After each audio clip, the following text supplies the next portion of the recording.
তখন আমি হরিণডাঙ্গা পোস্ট অফিসে সবেমাত্র চাকরিতে যোগ দিয়েছি। ডিসেম্বর মাস, হাড় কাঁপানো শীতের সময়।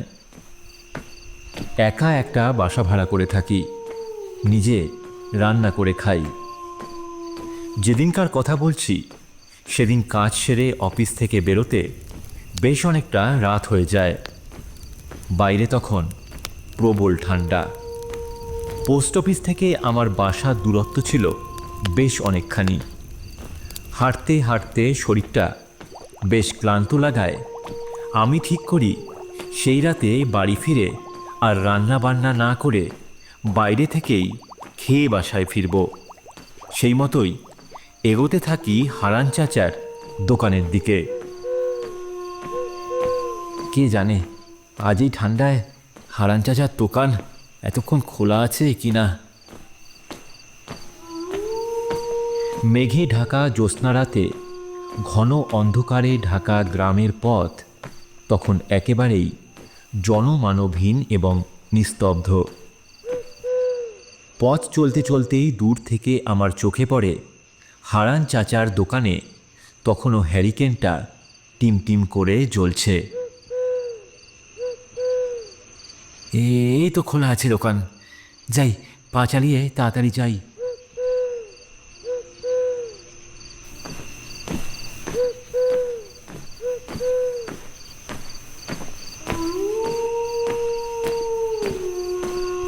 ও হারান চাচা, এত রাত অবধি খোলা রেখেছো দোকান?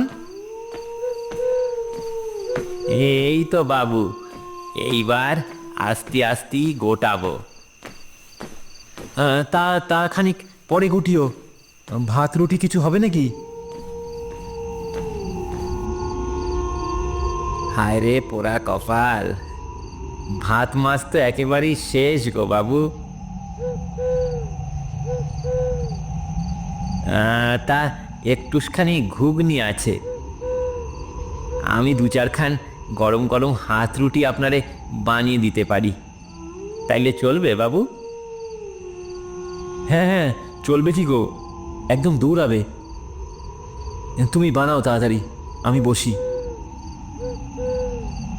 হ্যাঁ হ্যাঁ, বসেন বসেন, আমি এখনই দিচ্ছি।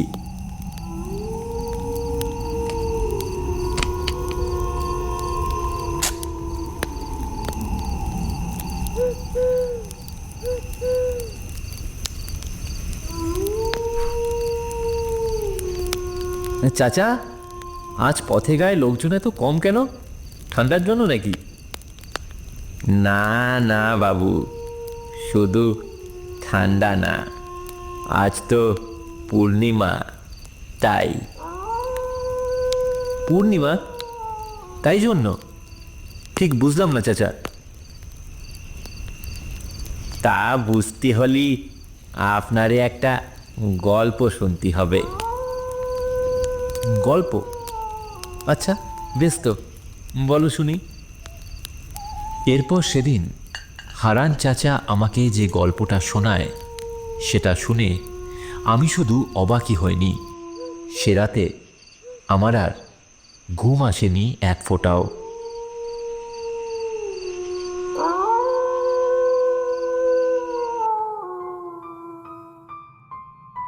যখনকার কথা বলছি তখন হরিণডাঙ্গা গ্রাম ছিল প্রকৃতির এক শান্ত কোলে লুকিয়ে থাকা ছোট্ট এক জনবসতি।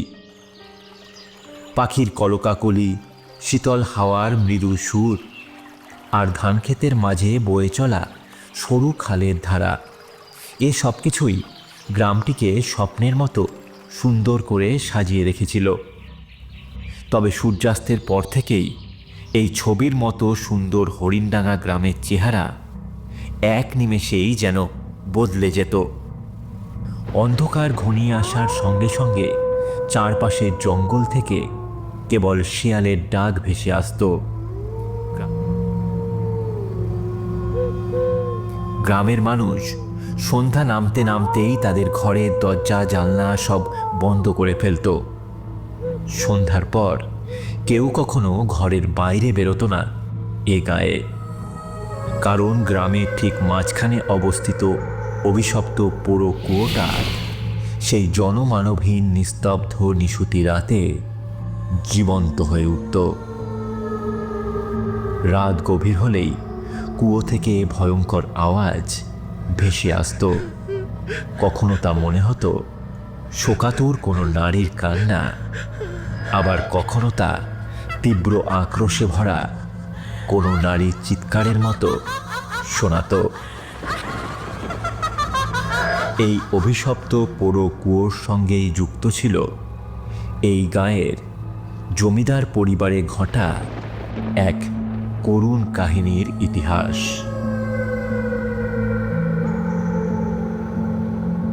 শ্যামলী ছিল হরিদাস রায়ের বড় মেয়ে। রূপে গুণে অতুলনীয় শ্যামলীর মন ছিল সহজ সরল, আর তার হৃদয়ে প্রেম ছিল গভীর ও নিষ্পাপ। ধনী জমিদার বংশের মেয়ে হয়েও শ্যামলী ভালোবেসেছিল তাদেরই গায়ের ছেলে রমেশকে। রমেশ ছিল এক দরিদ্র কৃষক পরিবারের নিতান্তই সাধারণ একটি ছেলে। শ্যামলী আর রমেশ প্রায়ই দেখা করত গ্রামের পেছনে বকুল বাগানে। রোজকার মতো সেদিন বিকেলেও তারা সেই বাগানে বসে কথা বলছিল। হে রমেশ, আমাদের ভালোবাসা তো সকলের মতো সহজ নয়। বাবা যদি জানতে পারে তবে আমাদের এক মুহূর্ত বাঁচতে দেবে না। আমরা একে অপরকে ভালোবেসে কোনো ভুল করিনি শ্যামলী। আমি জানি আমাদের ভালোবাসার পথ মসৃণ নয়, কিন্তু তোমার জন্য যে কোনো বিপদের মোকাবিলা আমি করতে পারবো। তুমি দুশ্চিন্তা করো না, তোমার বাবাকে আমি বোঝানোর চেষ্টা করব। তুমি তুমি আমার জীবনের সব কিছু রমেশ, কিন্তু আমার বাবার নিষ্ঠুরতা সম্পর্কে তুমি জানো না। আমি জানি তিনি কখনো আমাদের এক হতে দেবেন না, কিন্তু তোমাকে হারানোর চেয়ে মৃত্যু আমার কাছে অনেক অনেক সহজ। এইসব কথা বলো না শ্যামলী, একদম বলো না। কেন ভাবছো যে আমাদের ভালোবাসা কোনোদিন পরিণতি পাবে না? সেরকম হলে আমরা পালিয়ে যেতে পারি, নতুন জায়গায় নতুন জীবন শুরু করতে পারি। তুমি রাজি থাকলে আমি আমি সব কিছু করতে পারি। আমি রাজি, কিন্তু যদি কিছু হয়ে যায়, যদি... চুপ, একদম চুপ, কিচ্ছু হবে না। আমরা একসঙ্গে থাকব, কোনো কিছু আমাদের আটকাতে পারবে না। আচ্ছা বেশ।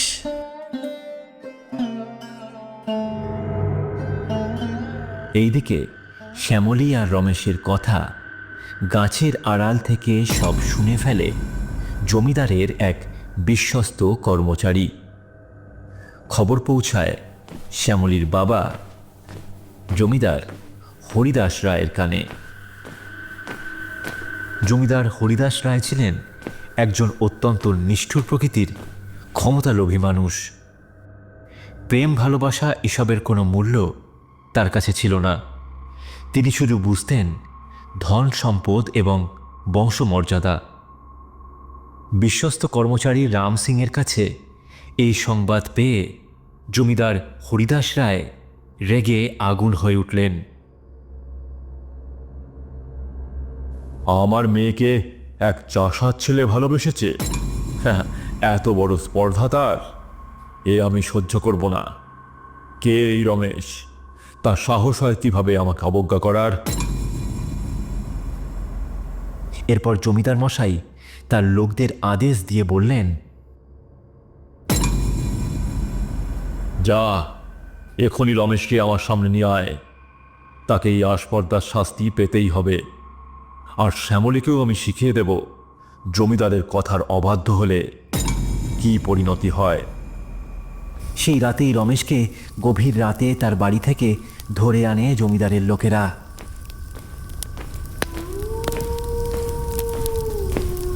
শ্যামলী জানতো না তার বাবা এর মধ্যেই এইসব পরিকল্পনা করে ফেলেছেন।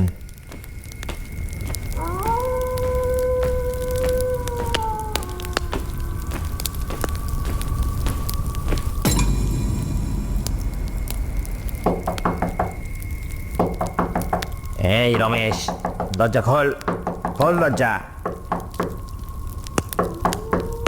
কিরে, দরজা খুলবি নাকি আমরা ভেঙে ঢুকবো? এই রমেশ, দরজা খোল, খোল দরজা। ঘুম ভেঙে উঠে রমেশ দরজা খোলে। কে কে তোমরা এত রাতে?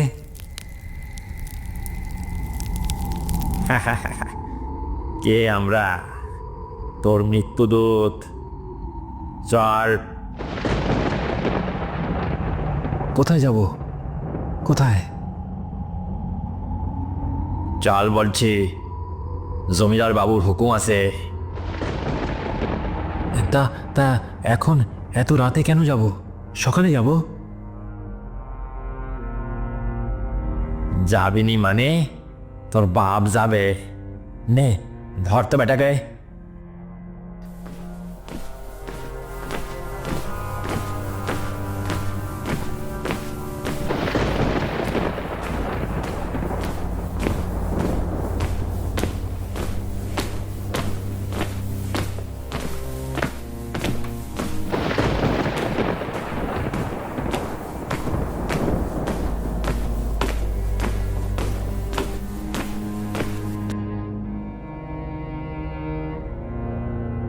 কে তুই? নাম কি তোর? আমি আমি রমেশ। শ্যামলী কে তা তুই জানিস? হ্যাঁ, সে আপনার মেয়ে। ও আমার মেয়ে জানা সত্ত্বেও তুই ওর সঙ্গে মিশিস কোন সাহসে? আপনার মেয়ে আর আমি একে অপরকে ভালোবাসি, এতে অন্যায় কোথায়? জমিদার হরিদাস রায় হেসে উঠলেন, কিন্তু সেই হাসির মধ্যে ছিল নির্মমতা। ভালোবাসা? ভিখিরির বাচ্চা, তোর এত সাহস! তুই জানিস জমিদারের মেয়েকে ভালোবাসার কি মূল্য দিতে হয়? আমি তো কোনো দোষ করিনি, ভালোবাসা তো কোনো অপরাধ নয়। অপরাধ? হ্যাঁ, অপরাধ। তোকে চুরির অপরাধে আজ শাস্তি পেতে হবে। চুরি? হ্যাঁ হ্যাঁ, চুরি। এই কে আছিস? এই হারামজাদা আজ জমিদার বাড়িতে চুরি করতে গিয়ে ধরা পড়েছে, তাই ওকে আমি মৃত্যুদণ্ড দিলাম। যা, ওকে নিয়ে যা।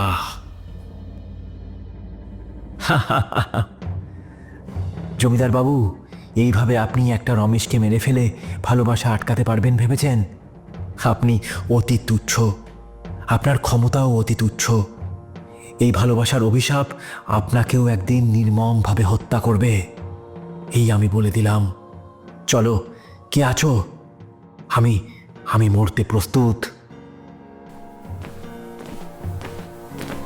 এরপর ওই দিন রাতেই জমিদারের নির্দেশ মতো তার দুই ছেলে মণিলাল ও চুনিলাল দাঁড়িয়ে থেকে নির্মমভাবে খুন করায় রমেশকে। শ্যামলী!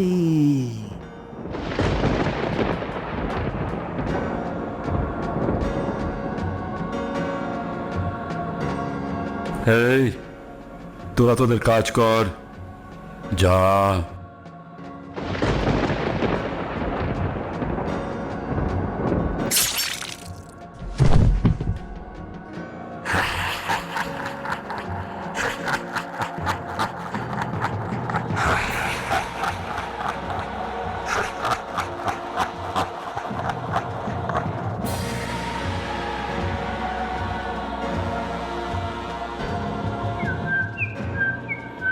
আর 5টা দিনের মতোই ভোর হলো হরিণডাঙ্গা গ্রামে। গ্রামের কেউ টের পেল না রমেশের এই পরিণতির কথা। শ্যামলী কল্পনাও করতে পারেনি তার বাবা জমিদার হরিদাস রায় এমন কিছু একটা ঘটাতে পারেন।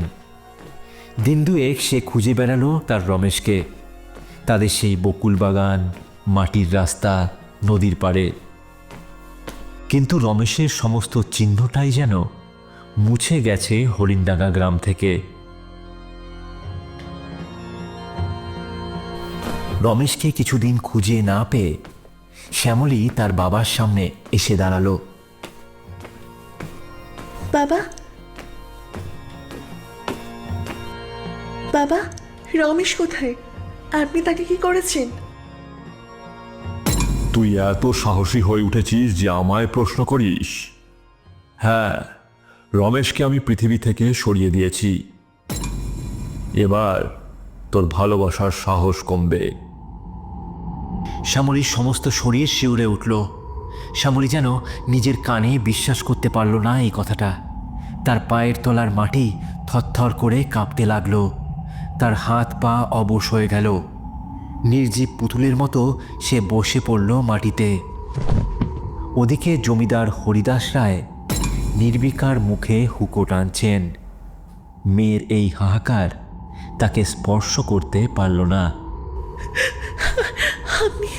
আপনি আমাকে মেরে ফেলতে পারতেন, কিন্তু তাকে কেন? আমাদের আমাদের ভালোবাসার তো কোনো অপরাধ ছিল না।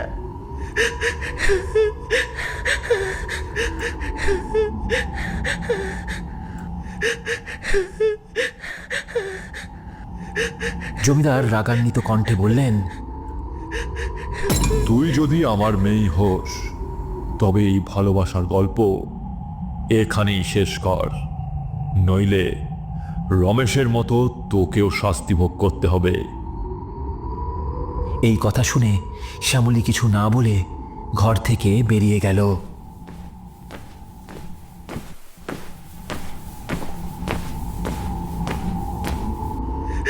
রাত তখন দ্বীপ্রহর। ফুলের মতো কোমল মেয়েটি তখন যেন বদলে গিয়েছে একেবারে। খোলা চুলগুলো তার রাতের হাওয়ায় উড়ছে। দু চোখে প্রতিশোধের আগুন, ঠোঁটের কোণে চাপা ক্রোধ। জমিদার বাড়ির বড় ফটক থেকে বেরিয়ে এলো শ্যামলী।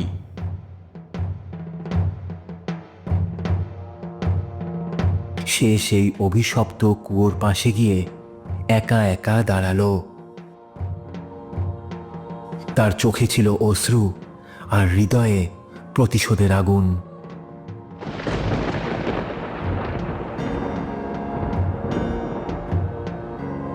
আমি আমি তোমার কাছে আসছি রমেশ, কিন্তু আমার মৃত্যু এখানে শেষ হবে না। যারা যারা আমাদের আলাদা করেছে তাদের রক্তে এই কুয়ো ভেসে যাবে। আমি আমি তোমার কাছে আসছি রমেশ।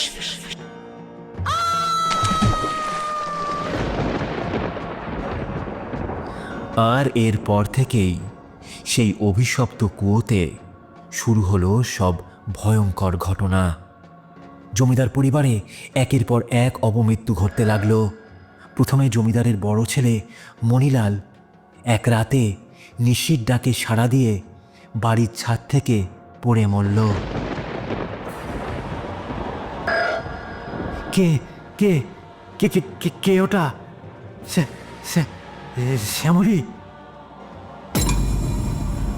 হ্যাঁ, আমি তোর বোন শ্যামলী।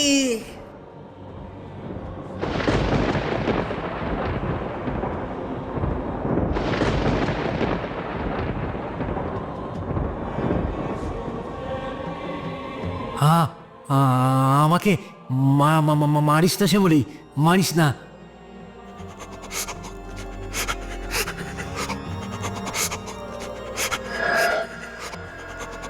না, তোরা কেউ কেউ রক্ষা পাবি না। সবাই একে একে শেষ হয়ে যাবি। সবাইকে আমি শেষ করব একে একে।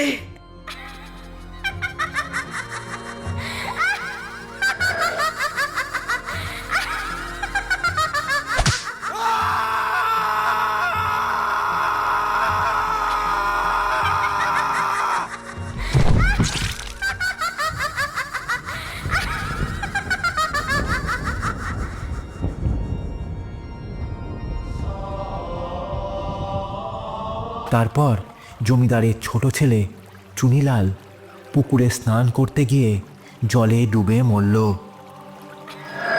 সেই নিশি নাকি জলের মধ্যে তার পা ধরে টেনে ডুবিয়ে মেরেছিল। আমাকে আমাকে আমাকে ছেড়ে দে শ্যামলী, আমি আমি ক্ষমা চাইছি। না, কাউকে ছাড়বো না, আমি কাউকে না। তোরা তোরা রমেশকে ছেড়েছিলি, আমাকে ছেড়েছিলি। ছাড়বো না।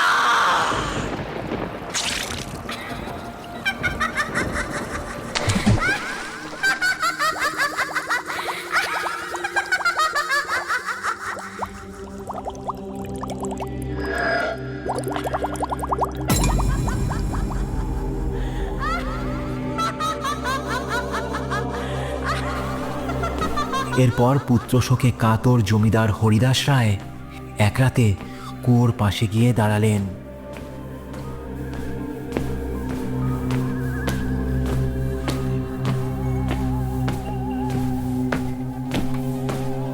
আর চিৎকার করে কাঁদতে কাঁদতে বলতে লাগলেন, শ্যামলী, শ্যামলী, আমি মা ক্ষমা চাই, আমাকে ক্ষমা কর মা, আমাকে ক্ষমা কর।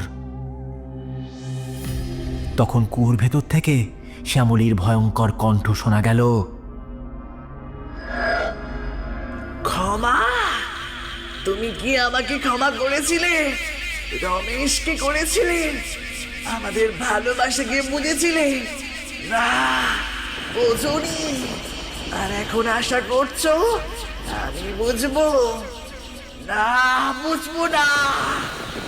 আমাদের ভালোবাসার অভিশাপে নিশ্চিহ্ন হবে তোমার গর্বের রায় পরিবার। প্রতিশোধের আগুনে দাও দাও করে জ্বলবে তোমার অহংকার, নির্মমতা আর নিষ্ঠুরতার দম্ভ। আমি আমি আর কখনো থামবো না বাবা, কখনো না।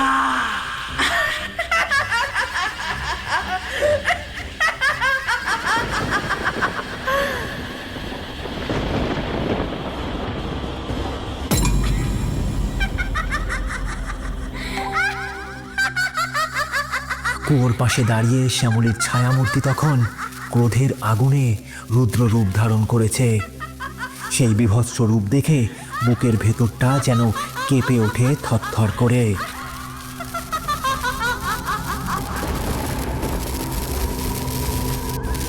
এরপরই সেই কুয়োর ভেতর থেকে একটা দমকা হাওয়া এসে শূন্যে তুলে ধরে জমিদারের দেহ। কিছুক্ষণ পর সব কিছু শান্ত হয়ে গেল।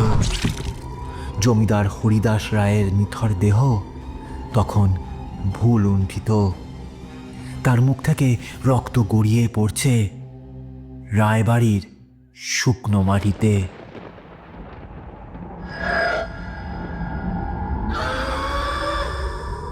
পরদিন সকালে জমিদারের বিকৃত দেহ পাওয়া গেল সেই কুয়োর পাশ থেকেই। গ্রামের পণ্ডিতরা বললেন, দেখো, শ্যামলীর আত্মা শান্তি পাবে যদি তার প্রতি অন্যায়ের জন্য এই রায় পরিবারের কেউ আসছে রক্ত পূর্ণিমার রাতে ওই কুয়োর কাছে গিয়ে শ্যামলীর কাছে নিঃস্বার্থভাবে ক্ষমা চায়। ঠিক হলো, জমিদার হরিদাস রায়ের ছোট মেয়ে সোনালি যাবে ক্ষমা প্রার্থনা করতে।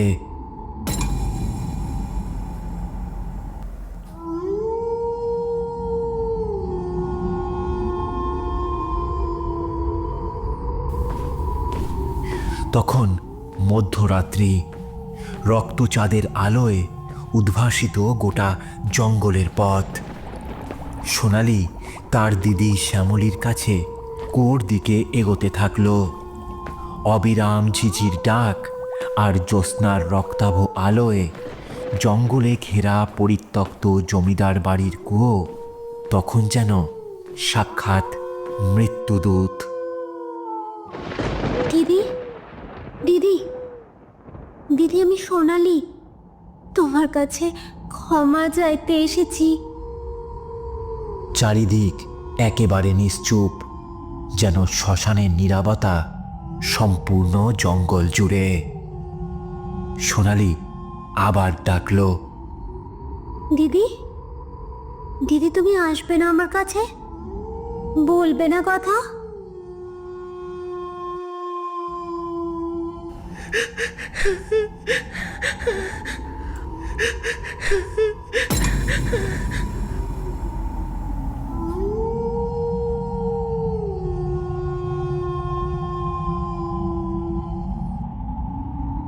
তারপর হঠাৎ একটা দমকা হাওয়া কুয়ো থেকে উঠে এসে শো শো শব্দে ঘুরতে থাকলো সোনালির চারপাশে।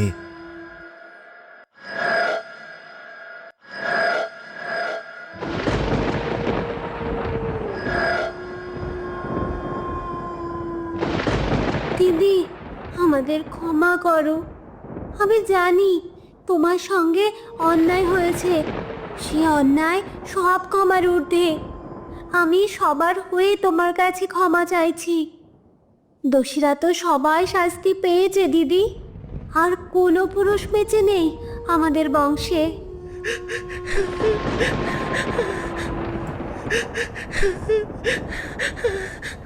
তোমার কাছে প্রাণ ভিক্ষা চাইছি আমি, ক্ষমা করো আমাদের, মুক্তি দাও এই অভিশাপ থেকে, মুক্তি দাও।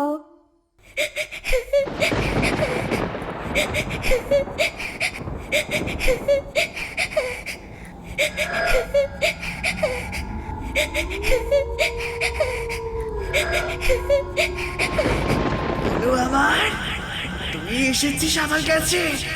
কতদিন কতদিন তোকে দেখিনি। যখন ওই হিংস্র জন্তুগুলো আমার সব স্বপ্ন ভেঙে চুরমার করে দিল, তখন তুই কত ছোট। আর আর শেষ পর্যন্ত তোকে আসতে হলো রায় বংশকে অভিশাপ মুক্ত করতে। ঠিক আছে, আমি আর কাউকে মারবো না, কিন্তু আমি এখানেই থাকবো, সত্যি ভালোবাসার রক্ষা কবচ হয়ে। যে বা যারা যতবার সত্যি ভালোবাসার গলা টিপে হত্যা করবে, ততবারই আমি জাগবো, আর ততবারই আমি ফিরে ফিরে আসবো।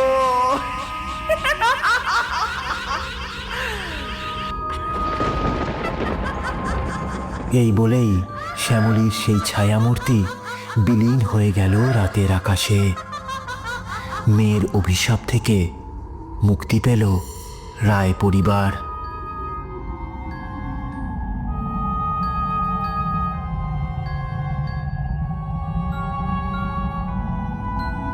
কিন্তু এখনো প্রতি পূর্ণিমার রাতে কুয়োর ধারে শ্যামলীর উপস্থিতি টের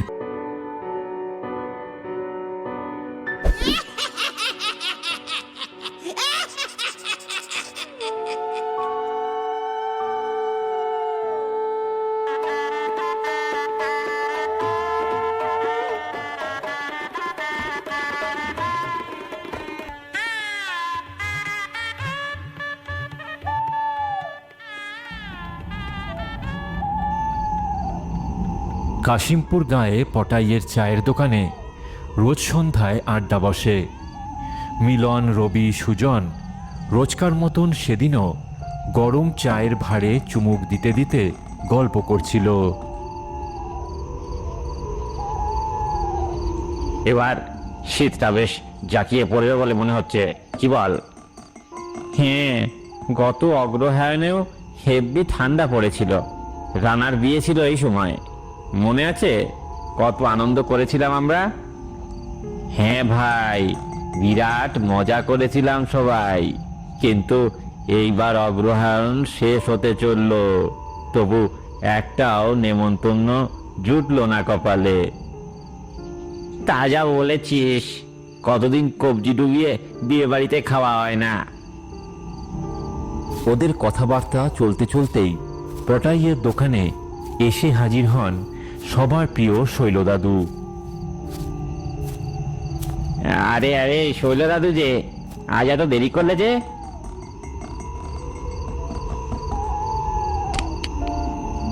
আর কোষ নে, শেষ বেলায় খানিক চোখ লেগেছিল।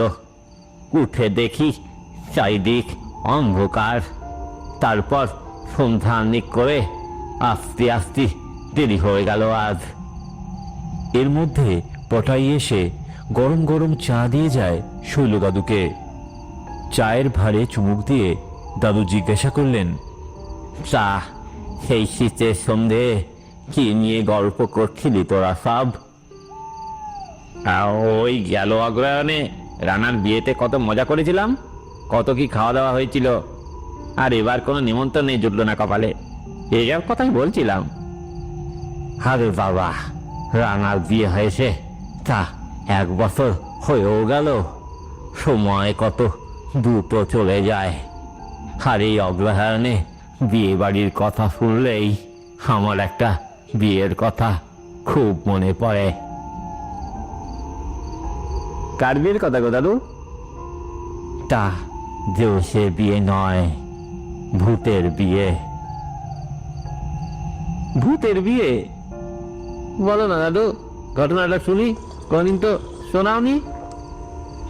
আচ্ছা শোন তালি, সে আজ থেকে প্রায় বছর 30 আগেকার কথা।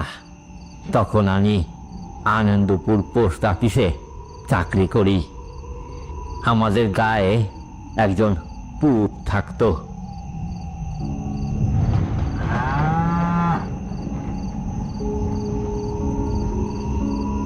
নাম ছিল নকুল ভট্টাচার্য। জমি জমা খেতি বাড়ি কিছুই তেমন ছিল না তার। বউ আর 2টি আইবুড়ো মেয়ে নিয়ে কোনো রকম এদিক ওদিক যজমানি করে খুব কষ্টে সৃষ্টে দিন কাটাতো নকুল ঠাকুর। কে গো, কোনো কাজকর্মের খবর পেলা? দূর দূর, আর বলো না, কোনো খবরই বলো না। কেন, ওই সুবোধ পালের বাড়ির পুজোর কি হলো? কি আর হবে, ওরা বামুন পাড়ার রাখহরি ঘোষালে কাজটা নাকি দিয়ে দেছে। কিন্তু তুমি বললা যে সুবোধ নাকি তোমারে কথাতে রাখিছিল। আরে গিন্নি, মানুষের মন বদলাতে কতক্ষণ। রাখহরির সেলা চামুন্ডারা চারিদিকে ঘুরঘুর করে, ওরা কোনো কাজ কাউরে করতে দেবে না, বুঝলা? তা এই যদি হয় তবে আমাদের সংসার চলবানি কি করে? মেয়ে দুটোরে খাওয়াবো কি? সেই চিন্তায় চিন্তায় তো আমার পাগল হয়ে যাবার জোগাড় হয়েছে। কিছুতেই কোনো পথ দেখতে পাচ্ছি না। তুমিও তো চিন্তা করো না, ঈশ্বর আছেন। ঢের রাত হলো, তুমি দুটো খেয়ে একটু ঘুমো। আর আমার খাওয়া মেয়েরা খেয়েছে?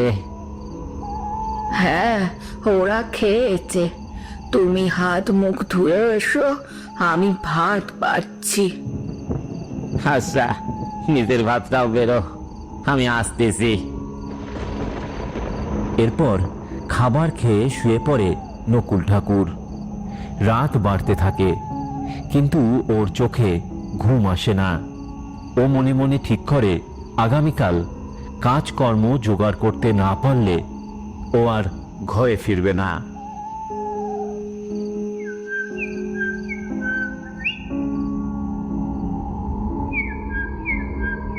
একেবারে ভোর ভোর ঘুম থেকে উঠে মুখ হাত ধুয়ে বই মালতীকে ডাকে নকুল।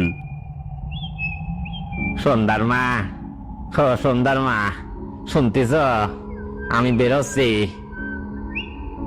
এত সকাল সকাল তুমি কোথায় যাচ্ছ শুনি? আশেপাশের 2-4টে গায়ে যাব, দেখি কোনো কাজের জোগাড় জানতি করতে পারি কিনা।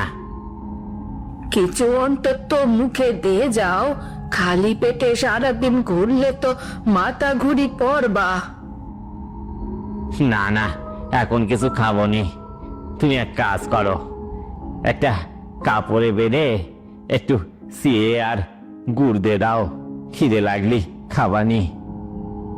আচ্ছা।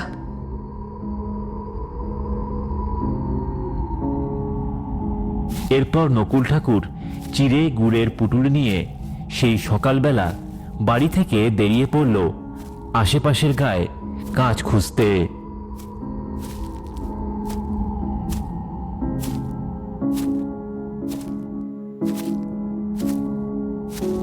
ওফ, বেলা গড়িয়ে দুপুর হয়ে গেল, কোনো কাজের সন্ধান এখনো হলো না।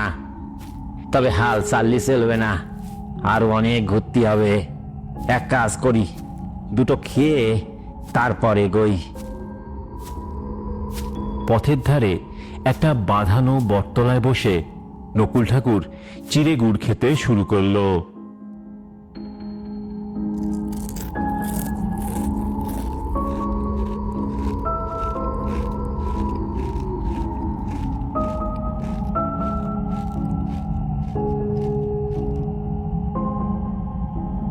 এমন সময় বড় সড়ো চেহারার একজন লোক এসে হাজির হলো সেখানে।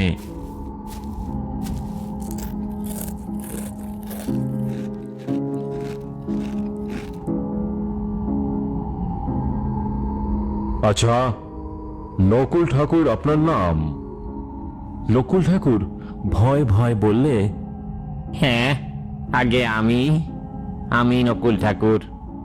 লোকটা হেসে বললে, আরে আরে, ভয় পাবেন না ঠাকুর মশাই। আগামী পরশুদিন আমার মেয়ের বিয়ে, আপনাকে বিয়ে দিতে যেতে হবে। তা আপনারে তো ঠিক চিনলাম না। আপনার নাম কি? কোন গায়ে আপনার বাড়ি? আমার নাম রাম সিং, বাড়ি এই সোনার গায়ে। তা আপনি আমারে চিনলেন কিভাবে? আর আমি তো আপনার বাড়ি চিনি না, তবে যাব কিভাবে? সোনার গায়ে অনেকেই আপনারে চেনে, আমি তাদের থেকেই আপনার কথা শুনেছি। আর আমার বাড়ি যাবার জন্য আপনাকে কিছু ভাবতে হবে না, আমার লোক এসে আপনাকে সঙ্গে নিয়ে যাবে, আপনার কোনো কষ্ট হবে না। ঠিক আছে, তা যদি আয় তাইলে আমার জাতি কোনো অসুবিধা নাই। বেশ বেশ, তাহলে পরশুদিন আমার লোক এসে আপনারে নিয়ে যাবে। আর এই নেন, অগ্রিম এই টাকাটা রাখুন।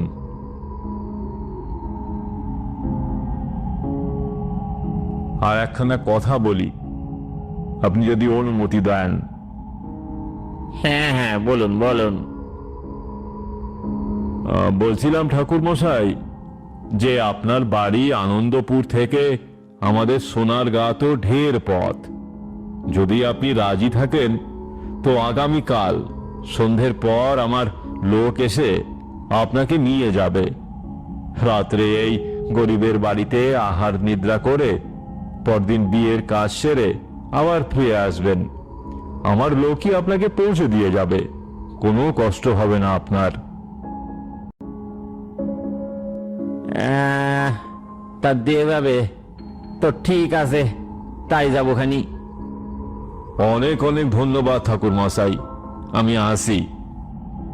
এইটুকু কথা বলেই লোকটা যেন এক প্রকার অদৃশ্য হয়ে গেল সেখান থেকে। ও বাবা, কোথায় চলে গেল?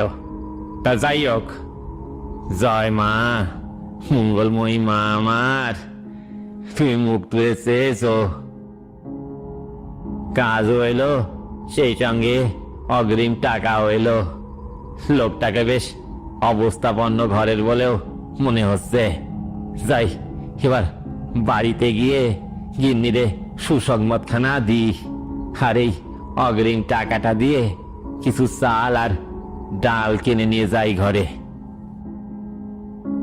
ঘরে পৌঁছতে পৌঁছতে নকুল ঠাকুরের বেশ অনেকখানি রাত হয়ে গেল। গিন্নি, ও গিন্নি, কই গেলা তুমি? শুনছ?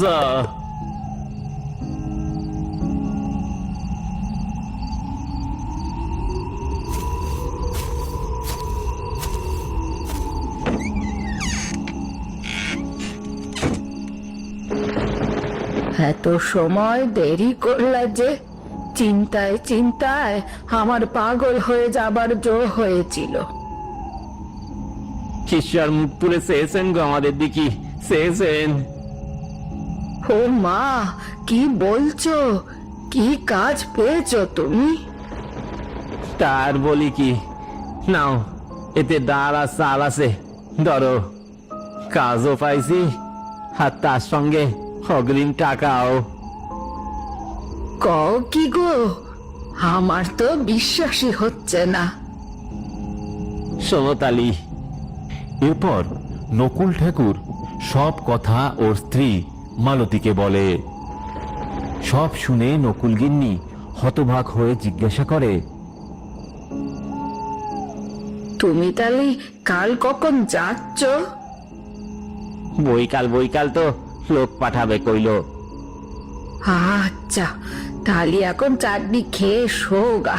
সারাটা দিন পেটে তো ভাত পড়েনি। হ্যাঁ হ্যাঁ, তাই দাও, বেশ খিদা লাগিছে। এরপর তৃপ্তি করে খেয়ে দিয়ে নকুল ঠাকুর আরামের ঘুম দেয়।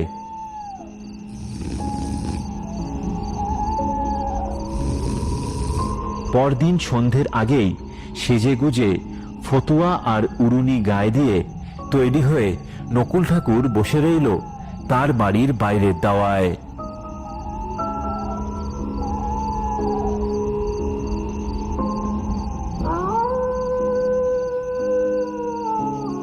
তখন প্রায় সন্ধে 7টা। এমন সময় একটা গরুর গাড়ি এসে থামল নকুল ঠাকুরের ঘরের সামনে। গাড়োয়ান গাড়ি থেকে নেমে খানিকটা দূরে দাঁড়িয়ে হাঁক পারল, ঠাকুর মশাই, ও ঠাকুর মশাই, এই যে আমি এইখানে। বাবু আপনার জন্য গাড়ি পাঠিয়ে দিয়েছেন, চলুন তালি যাওয়া যাক নাকি? হ্যাঁ চলো, আমি তো তৈরি অনেকক্ষণ। তালি গিন্নি, আমি আসি গিয়া, তোমরা সব সাবধানে থেকো।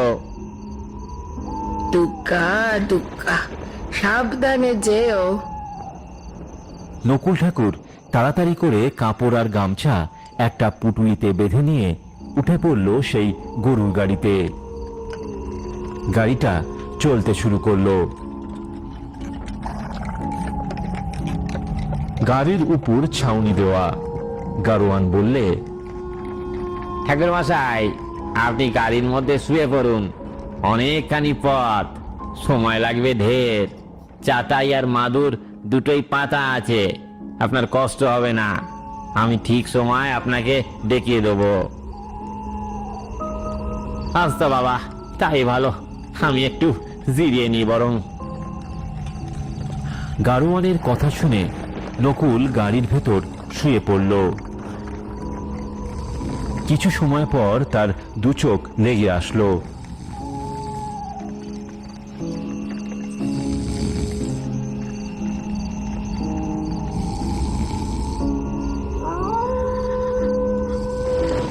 বেশ কিছুক্ষণ পর গাড়োয়ানের ডাকে তার ঘুম ভাঙে।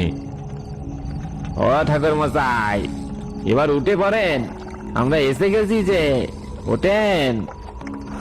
চোখ রগড়াতে রগড়াতে নকুল ঠাকুর গাড়ি থেকে নেমে দেখল জায়গাটা অচেনা। চারিদিকে বড় বড় গাছের জঙ্গল, সামনেই একটা পাকা বাড়ি, পরিষ্কার পরিচ্ছন্ন। তবে বাড়িটা একতলা, আলো জ্বলছে, তবে কেমন যেন প্রয়োজনের তুলনায় অনেক কম। নকুল দরজার কাছে যেতেই সেই ভারিক্কি গোছের লোকটা, যে কিনা বটতলায় গিয়ে তাকে অগ্রিম টাকা দিয়ে এসেছিল, সেই লোকটা এসে বললে, আরে আরে, আসুন আসুন ঠাকুর মশাই, রাস্তায় কোনো কষ্ট হয়নি তো? না, কষ্ট হবে কেন? দিব্যি আপনার গরুর গাড়িতে ঘুমোতে ঘুমোতে এসেছি। তা বেশ, আসুন আসুন আমার সঙ্গে আসুন। লোকটা নকুলকে সঙ্গে নিয়ে একটা ঘরে ঢুকলো। ঘরে একটা সাদা চাদর পাতা আছে, 2-3টে তাকিয়া বালিশও আছে, তবে আলো খুবই অল্প। নকুলকে সেই ঘরে বসিয়ে লোকটা চেঁচিয়ে বললে, ওরে কে আছিস? ঠাকুর মশায়ের হাত পা ধোয়ার জল এনে দে, সঙ্গে গরম গরম লুচি আর আলুর দম আর খান 10 সন্দেশ সঙ্গে নিয়ে আয়।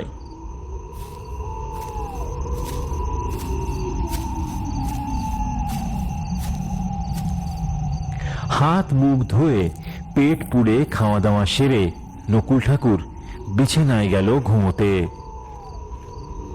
গভীর রাত। হঠাৎ ঘরের জানলায় টোকা দেওয়ার আওয়াজে নকুল ঠাকুরের ঘুমটা ভেঙে যায়।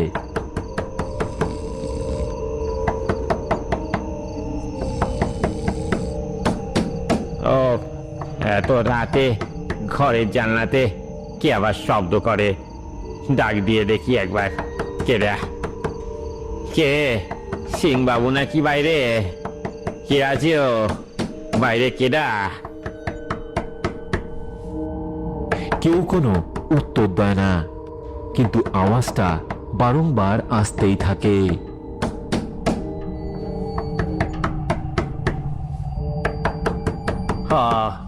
ধুর তারি, এত রাতে নিশ্চয়ই কোনো ছেলে ছোকরা ফাজলামি করছে।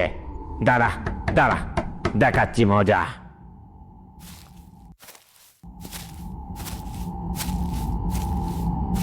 এই বলেই জানলা খুলতেই আতঙ্কে রক্ত হিম হয়ে যায় নকুল ঠাকুরের। তিনি দেখেন জানলার বাইরে উল্টো হয়ে বাদুরের মতো ঝুলছে রাম সিং। ভয়ঙ্কর তার চেহারা।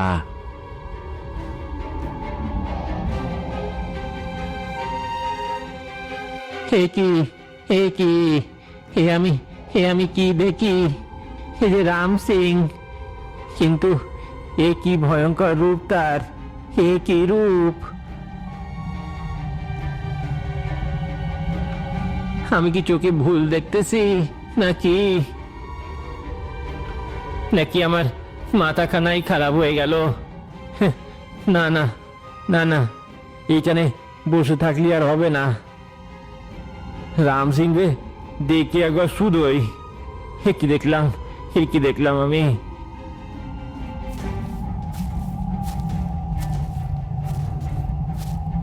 এসব বলতে বলতেই তড়িঘড়ি এসে ঘরের দরজাটা খোলে নকুল ঠাকুর। কিন্তু দরজা খুলতেই সামনের দৃশ্য দেখে চোখ একেবারে ছানা বড়া হয়ে যায় নকুল ঠাকুরের। তিনি দেখেন বাইরে অদ্ভুত চেহারা সব ছায়া মূর্তিরা, কেউ ভেসে বেড়াচ্ছে, কেউ ঝুলে রয়েছে, আবার কেউ বা জন্তুর মতো চার পায়ে হেঁটে বেড়াচ্ছে এদিক ওদিকে।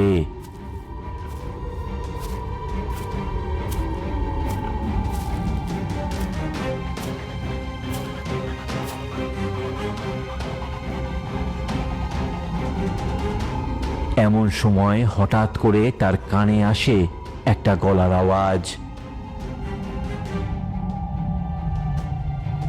কি ঠাকুর মশাই, অবাক হচ্ছেন?